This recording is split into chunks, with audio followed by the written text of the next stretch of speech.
Never buy a Clayton manufactured home. Corruption and Racketeering, Part 1.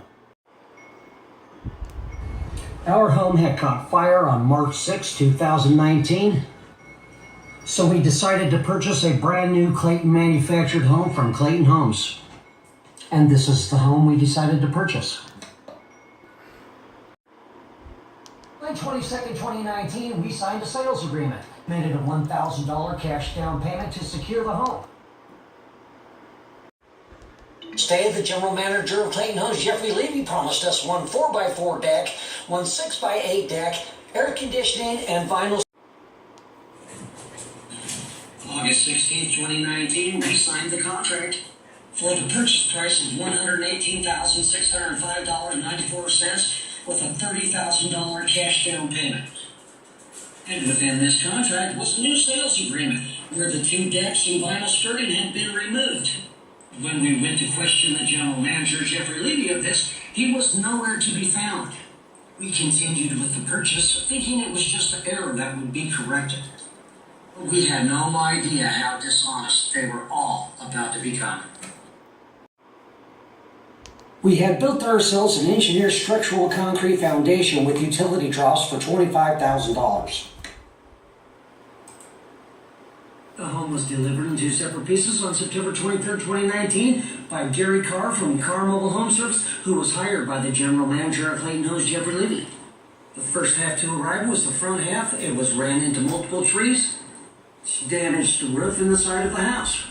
And the first thing to make it onto the $25,000 concrete foundation was this machine, which broke off huge chunks of concrete in two separate spots in the front and 4 in the rear. This section of the home is roughly 50,000 pounds, so now there's 25,000 pounds being supported by nothing. These rear wheels left the ground a number of times, which caused significant damage to this half of the home, but was nothing compared to the back half. Because when it showed up, it was soon discovered that he had lost the front right wheel from one of the axles that transports the house. And as this axle tried to enter the concrete foundation, it got stuck. Let's watch. Now watch this back half of the home bounce up and down and twist as these rear wheels leave the ground. The axle just got stuck. He backs up, tries to pull it up again. You can hear my wife say, uh-oh.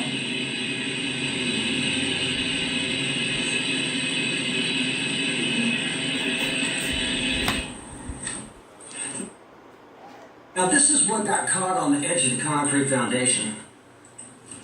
See it standing right there? Just got stuck.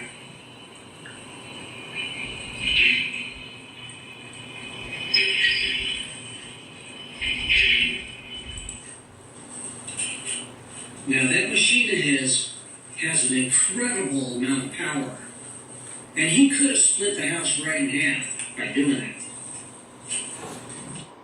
So this is where that axle got stuck at. Alright? There's a big hole right here. So when this thing got stuck at the edge right here, it tried to lock itself up, and the next piece hit right there. Now they had to lay down a 2x6 for that axle of the missing wheel to make it onto the foundation.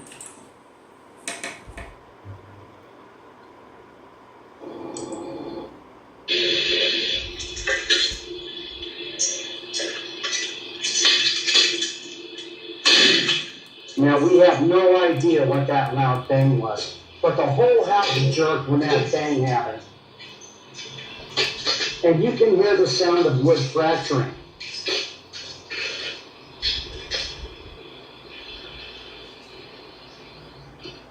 Now he absolutely destroyed the home. And these windows almost popped right out of the wall. So we called the manager of Clayton Homes, Jeffrey Levy, who came to the property, and we had told him what had happened, and we want Carr Mobile Home Services off the job. He told us what good guys they were, and he would repair all of the damage, and convinced us to let him stay and finish the job against our better judgment. We had also contacted our finance company and informed them of the situation, and had instructed them to not pay the note on this house. But it was too late. So they pushed our first payment back to January 1st, 2020, and anything after that we could risk losing the house and our $30,000 down payment. Even though we had never accepted the house, nor signed off on the house. They did not finish joining the two halves together till September 27th. During this time, we were locked out of the house, even though you cannot get onto the property without us opening the gate. We didn't enter the home until September 28th, not because they wanted us to come in, because they didn't have any choice. We wanted to see what the hell they were doing. And it was obvious something major had happened, and they were trying to hide it before we could see it. We have exterior walls separating from interior walls. We have huge dips in the floor. We have load-bearing partitions that have shifted. We have wood beams that have pulled away from the ceiling. There was also a nail poking through one of the kitchen cabinets. And a blood spot that does not belong to us. You think we want to put our dishes in there? And there were thousands of cracks in the ceiling that spidered in every direction. So they just blob on massive amounts of ceiling texture to hide the huge cracks. Would you be happy with that? The utility lines didn't line up. All the connections for them are on the back half of the house. But they set the front half first. So they'd have to move both halves to get the utilities to line up. And they weren't about to do that. There's 110 blocks total that support the house. 52 of these blocks were severely damaged. Some were cracked completely in half. They looked like they had fallen off the back of the truck on the way to the job. But we sent the general manager of Clayton Homes, Jeffrey Levy, a list with 179 issues, which included photographs of the extensive damage to the foundation in the house. On October 8th, 2019, he sent a response. He informed us he was going to be ordering an installation inspection from the Texas Department of Housing and Community Affairs Manufactured Housing Division. It accidentally sent us the email where he downplayed the damage, and he writes, "Thank you, sir. I have notified the customer. I think everything looks good to me, but the customer is very particular and wants blocks replaced that have small chips in them. I thought this would be best. He has a locked gate and they just need to contact them when they're on their way." And made no mention of the missing wheel and the extensive damage to the foundation in the home. The installation inspection was scheduled for October 14th, 2019, and was inspected by State Inspector Derek Scroggins. And when he arrived to the property, we informed him that the installer had lost the wheel and destroyed the concrete foundation in the home. He informed us he was only there to inspect the block and nothing else.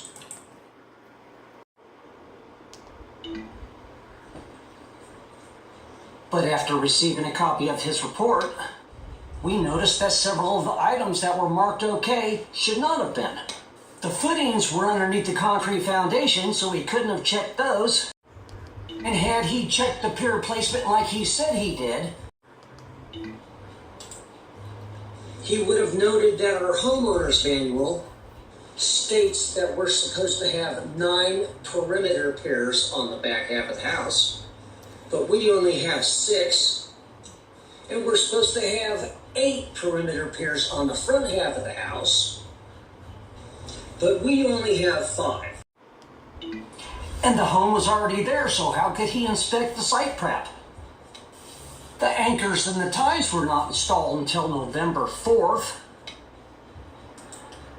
Just the day Texas Leveling had replaced the damaged block, which happened to be 2 weeks after this report was written.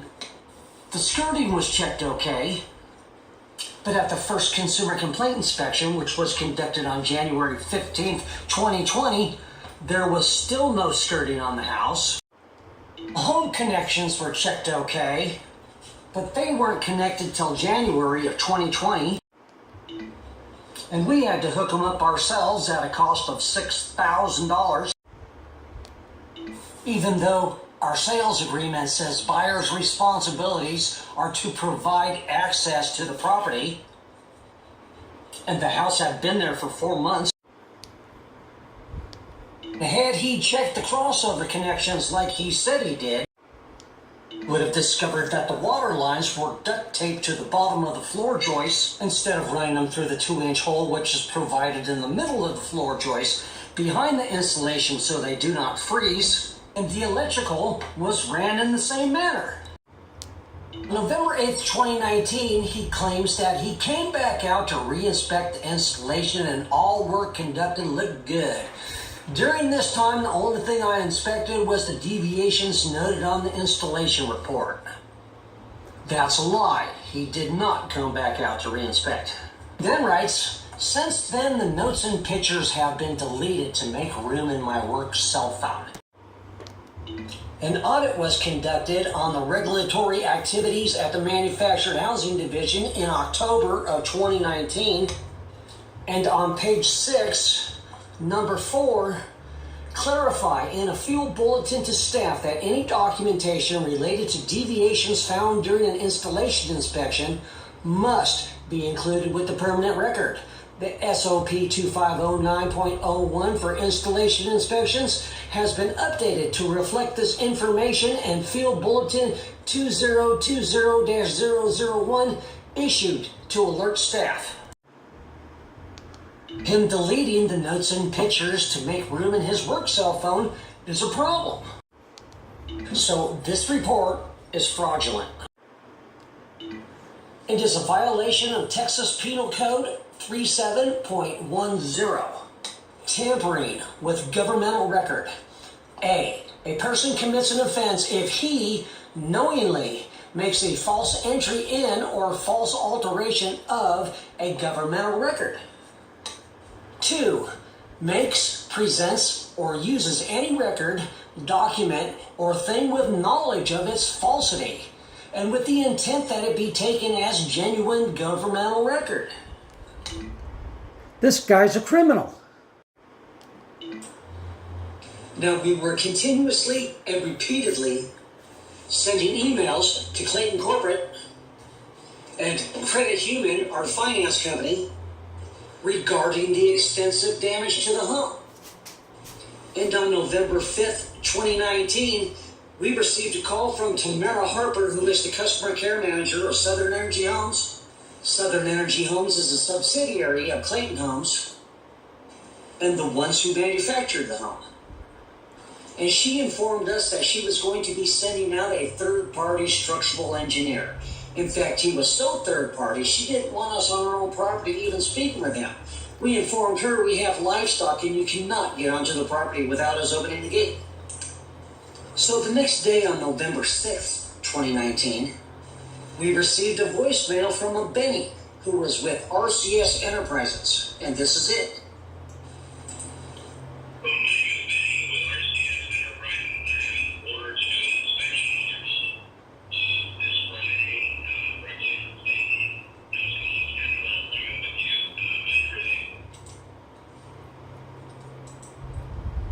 So his inspection was scheduled for November 8th, 2019 at 1:30.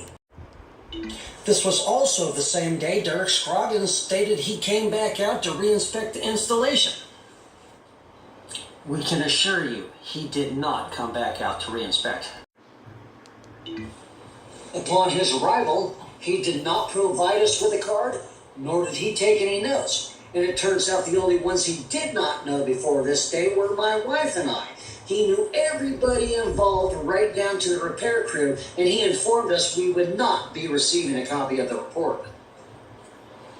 So I called RCS Enterprises out of Allen, Texas to find out if a Benny works there. A Benny does work there, but he's only a home inspector, not an engineer.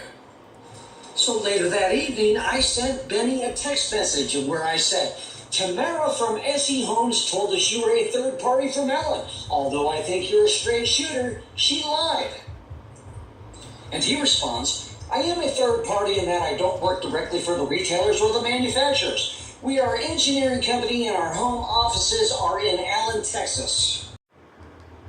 So we figured it was time to contact an attorney. On November 25th, 2019, we hired Earl Hargrave, attorney, and paid $750 to write a demand letter. And this is what we demanded. Clayton and Southern provide and properly install a new Magnolia manufactured home, the same make and model as the one currently on the property, and reimburse for the costs incurred to date related to the defective home, or Clayton and Southern remit payment of $200,000 as reimbursement for the cost of the home, the cost of the foundation pad, and various costs related to the defective home. On December 18th, 2019, we received a response from Wells and Collier. And on the first page he writes, if Carr was guilty of gross negligence in performing its installation functions, as you allege in the first paragraph of your letter, then I respectfully suggest that you need to take up those concerns with Carr, an independent contractor. But our contract states that Jeffrey Levy was the licensed installer, and it says so right here. I verified that I am a licensed installer, that I am responsible for the installation described, and that the information supplied is true and correct. Executed the 16th day of August 2019. Jeffrey Levy signed his name that he was the licensed installer. Jeffrey Levy printed his name that he was the licensed installer. Jeffrey Levy was not the licensed installer and was not the one that installed the home. In fact, Jeffrey Levy was licensed to participate in sales activity only for sponsoring retailer CMH Homes. And as of February 7th, 2021, Jeffrey Levy had been terminated for non-compliance. So this governmental record is fraudulent and would violate Texas Penal Code 37.10. Tampering with governmental record. A person commits an offense if he knowingly makes a false entry in or false alteration of a governmental record.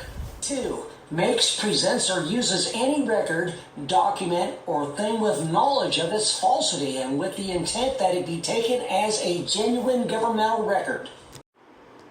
On page 2 of Mr. Wells' response, he accuses of having a wrist-wringing emotional demand about having allegedly received a manufactured home riddled with defects is not only grossly overstated, it's factually incorrect. Mr. Wells had never been to the property and would have no first-hand knowledge of these accounts. He then accuses me of having threatening, vulgar, abusive, violent, and racist behaviors, even though Mr. Wells had never met nor spoken. This would violate Rule 4.04. Respect for rights of third persons. A.